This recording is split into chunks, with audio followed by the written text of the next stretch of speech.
Dictation start होगी 5 second बाद।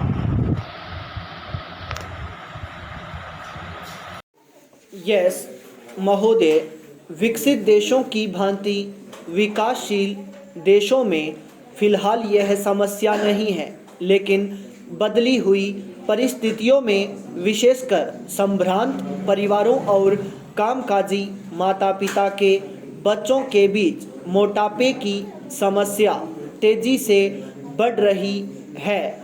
वैसे तो बच्चों के मोटे होने के लिए कई परिस्थितियां जिम्मेदार होती हैं, जैसे उनके पैतृक गुण, भूख, उसका स्वभाव और दुखी होना। किन्हीं विशेष प्रकरणों में हार्मोन संचय में गड़बड़ी होना मोटापे का कारण बन जाता है। यदि बच्चे के माता पिता मोटे हैं तो बच्चे की भी मोटे होने की संभावना बढ़ जाती है। पैतृक कारणों से अलावा बच्चे का स्वभाव भी उसके मोटापे के लिए जिम्मेदार साबित होता है। जो बच्चे ज़्यादा नाखुश रहते हैं वे प्रत्यक्ष रूप से ज़्यादा खाने के आदी हो जाते हैं। ऐसे बच्चों में असमय खाने की आदतें कहीं ज़्यादा होती है। जब कभी उनका मन नहीं लगता वे कुछ खा पीकर अपना मन बहलाने की कोशिश करते हैं और धीरे धीरे यह आदत बढ़ती जाती है जो उनके मोटापे का कारण बन जाती है। इसके अलावा जो बच्चे खेल कूद में दिलचस्पी नहीं रखते उनके भी मोटा होने की संभावना होती है। व्यायाम की कमी से शरीर की ऊर्जा चर्बी में परिणत होने लगती है।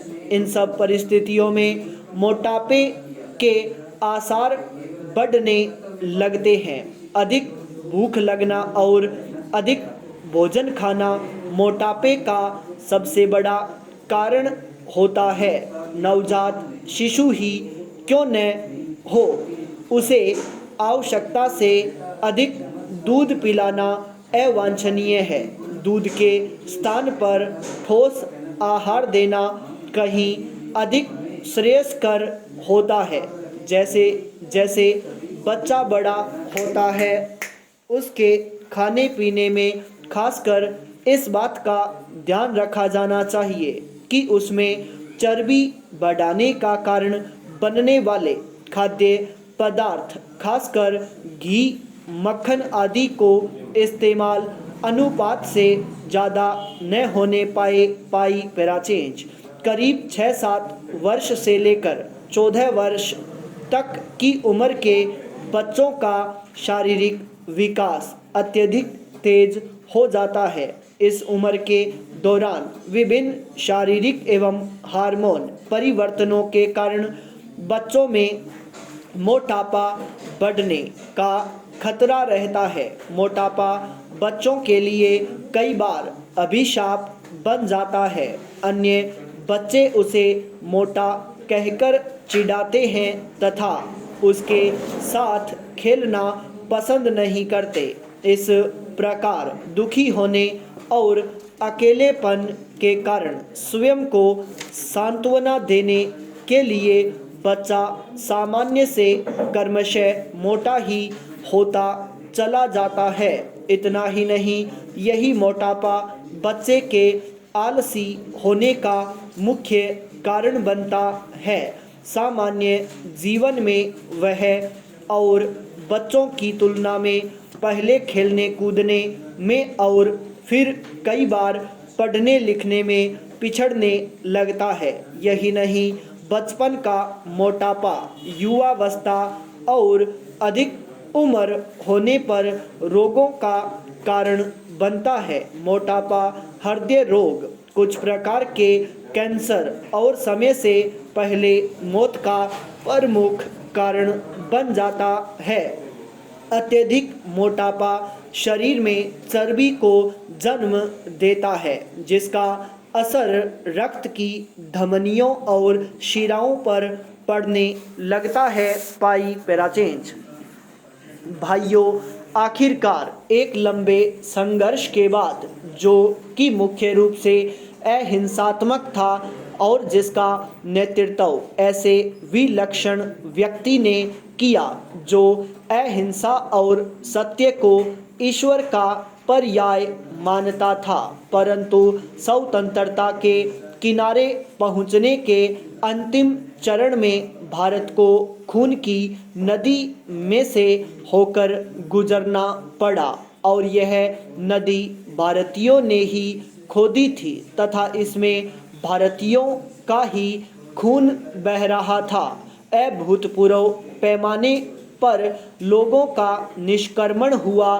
पुरुषों, स्त्रियों, बच्चों, बूढ़ों, बीमारों समेत 1 करोड़ व्यक्ति जिनके शरीरों से खून चूकर भारत की भूमि तक को रंग रहा था, भारत के एक ओर से दूसरी ओर गए। उन्होंने अपने पीछे न केवल मकान और जमीनें छोड़ी बल्कि अपने घर के व्यक्तियों के मृत शरीर भी छोड़े। स्वतंत्र भारत के किनारे तक पहुंचने के लिए देश को यह मूल्य चुकाना पड़ा और वह 2 प्रभुता संपन्न राष्ट्रों भारत और पाकिस्तान में विभाजित हो गया।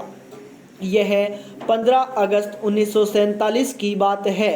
कांग्रेस ने, जो वास्तविक रूप से 1885 से भारत की राष्ट्रीय वाणी थी, हमेशा भारत की एक राजनीतिक इकाई के रूप में संकल्पना की थी।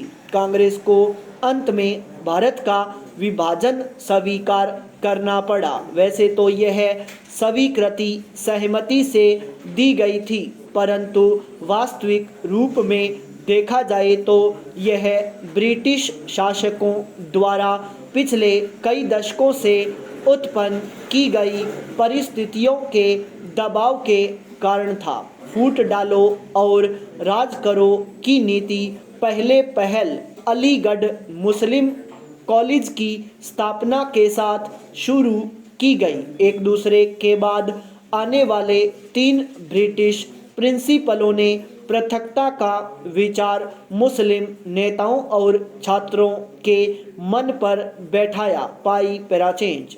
सर सैयद अहमद को विभाजन मूलक विचारों को फैलाने के लिए उनसे हर प्रकार की मदद मिली।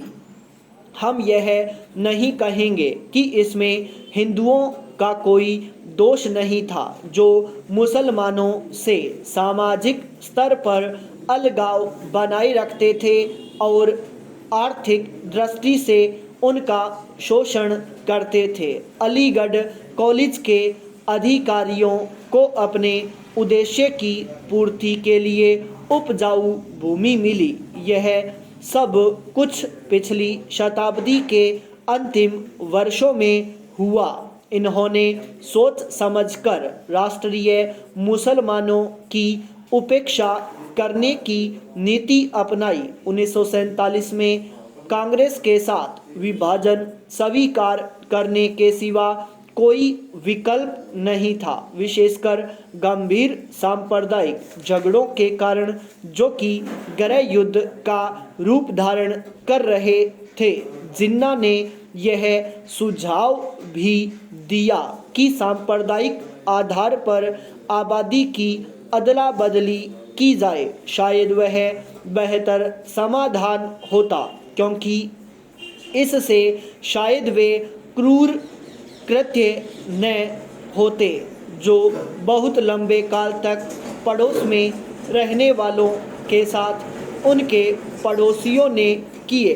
विभाजन को स्वीकार करते हुए कांग्रेस ने 15 जून 1947 को दिल्ली में एक प्रस्ताव पास किया, जिसमें अंतिम बार भारत की मूलभूत एकता का आग्रह किया गया था। इसमें कहा गया था, पिछली 2 पीढ़ियों के श्रम और बलिदान की नहीं, बल्कि भारत का विस्तृत इतिहास और परंपरा भी इस मूलभूत एकता की साक्षी है। स्टॉप।